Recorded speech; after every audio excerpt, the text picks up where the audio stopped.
सब कुछ यहीं रह जाता है। एक राज्य में एक बार एक सन्यासी आया और सीधा राजा के महल में चला गया। उस सन्यासी की वेशभूषा देखकर राजा के किसी भी सिपाही ने उसे अंदर जाने से नहीं रोका।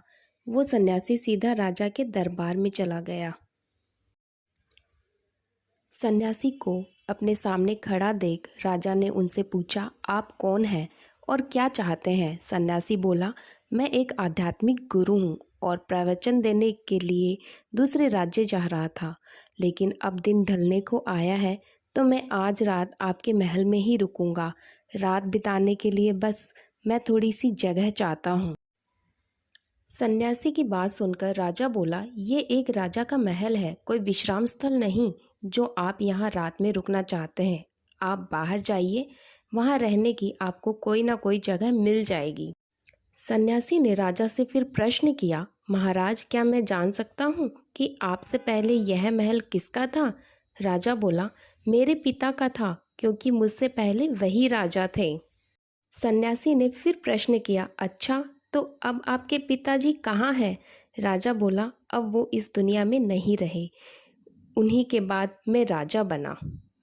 अच्छा, आपके पिता से पहले यह महल किसका था? सन्यासी ने फिर से प्रश्न पूछा।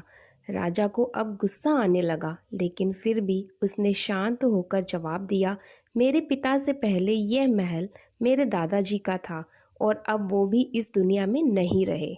अब सन्यासी बोला, यह जगह जो ना कल तुम्हारी थी और ना ही तुम्हारे जाने के बाद ये किसी और की होगी।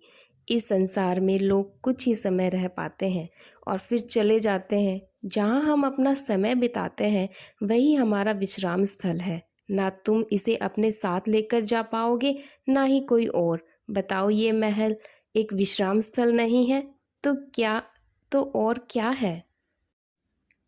राजा उनकी बात समझ गए और हाथ जोड़कर माफ़ी मांगने लगे। उसने सन्यासी जी को रुकने के लिए जगह दे दी।